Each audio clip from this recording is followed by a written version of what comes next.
Dzień dobry, assalamu alaikum, ciao, konnichiwa, bonjour, hola, good morning, good morning, good morning. It's Ken at 10. How are you today? I hope you're doing well. If you haven't been here before, this is Ken at 10. We are James Alexander Estate Agents and we broadcast daily all about things property. And we're estate agents at the coalface, talking about what's going on both locally and nationally in terms of property, house prices, property management. How are you? Hope you're doing well. And welcome along to the show. A few things going on today. First of all, lots of offers coming in from our weekends viewings. It's always a really busy time for us Monday mornings where we're collating all the offers that are coming in. And most importantly, checking the validity of those offers. Too often we find when we're involved in chains that somebody's going ahead and it's found that they haven't got the cash or haven't got this or that in order. And we do make sure that we check all those things very thoroughly. And good handy hint for you here if you're a buyer for the first time and you're wondering what you need to do to make sure your offer goes ahead of others. Number one is provide information, as much information as you can give in terms of proof of deposit, solicitor's details, mortgage arrangements, so people know exactly where you're going, what sort of time frame you've got in mind. That's your best chance of securing yourself a property. So things in the national headlines at the moment, we've got one article from The Guardian and The Independent today saying that the UK housing market is expected to stabilise in 2022. I think that's really jargon for last year we had the stamp duty deadline, which made it a bit sporadic, and this year it should be smoother. In my view, this year what we'll get is back to the typical trends. And what I mean by that is we'll find that spring is very, very busy because it always is. And then going into the summer, as we get to the summer holidays, assuming we're COVID free, then it will slow down and it will come back for the mums market in September, which lasts through until about the middle of October and then quieten down for the rest of the year. That tends to be the general flow of things. Of course, when the market is booming, it's true to say that any time is busy.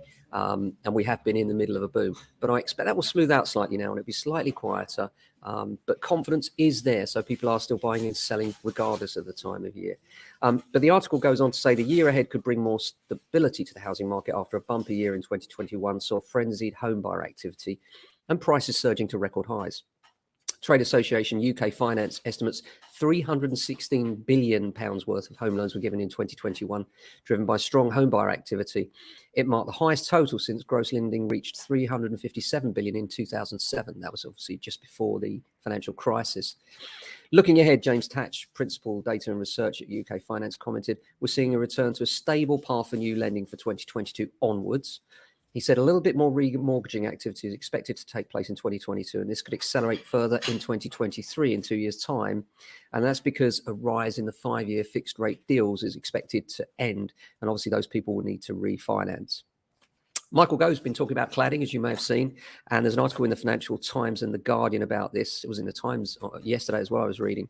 And it sounds good. The sound bites are good. It certainly sounds more positive than we've heard from the former housing minister, and hopefully he'll follow it through.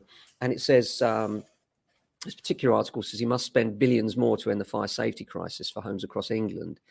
Campaigners will say today, as they warn new efforts to replace Grenfell-style cladding overlook other risks faced by leaseholders.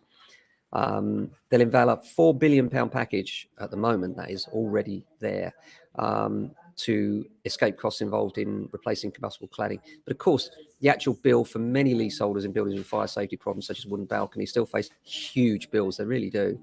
Giles Grover of the End Our Cladding Scandal Group said the government is still focusing on cladding, but they know full well it goes beyond that. People are still facing life-changing costs. And it is shocking and it is awful. But it does look like Gove is going to be more effective, certainly.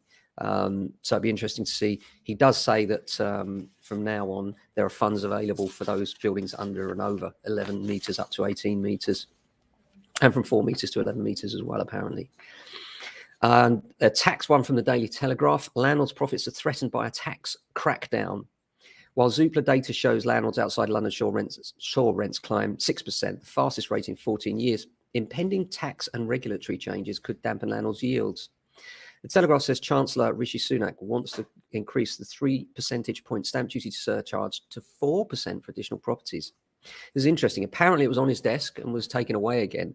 But should that come along, that would be a bit of a shocker. And it's a good reason to bring forward any decision if you are a buy-to-let landlord thinking about doing this. Landlords will also have to deal with new rules that require all newly let properties to have a Band C energy performance certificate. And that's from 2025. Homeless, this is a shocker. This is a report in The Independent. Homeless people told to sleep on the street in order to receive help. The Independent reports that homeless people across parts of the country are being told by councils that will only receive help if they first sleep rough in order to be picked up by council outreach teams. Isn't that awful? It's really shocking. It goes to show the level of problems, homelessness and awful. Shelter says it's beyond belief that people already facing the horror and danger of sleeping rough are only classified as being homeless if they are bedded down outside at night. Finally, Boomin, the property portal, has revealed that living in an area with a large variety of choice in restaurants and takeaways can add an average of 36,000 to a home's value. And quite a few inches on the waistline, actually, probably as well. But the data also reveals particular restaurants may add more value than others. Apparently, high street dining favourites such as Gourmet Burger Kitchen could add a whopping 27,000 to your home. Wagamama, the popular Japanese chain, can see an average of 30,000, and Byron Burger can add 33,000. Isn't it because these restaurants are very much a middle-class thing and therefore they're popping up in middle-class areas? Question? I think probably. Apart from that, we're just about to go into our sales meeting for the week, strategize and make sure we've got the absolute best moves going forward to make sure we get the best deals out there for our landlords and tenants and our vendors and buyers. As far as the market's concerned, so far, very, very strong on lettings. We are literally having multiple applications for the properties we've got available. So very busy on lettings. Sales, similarly, there seems to be no end in confidence and not enough stock around. So that's similarly busy. So yeah, looking forward to a good week. Here in SW16, the weather's a little bit overcast, slight bit of rain coming down, I think, but not much. A little bit grey and overcast, but we expect that this time of year, don't we? So that's it for today. If you can, look after your family and friends. Certainly look after yourselves. We'll be back same time tomorrow. Until then.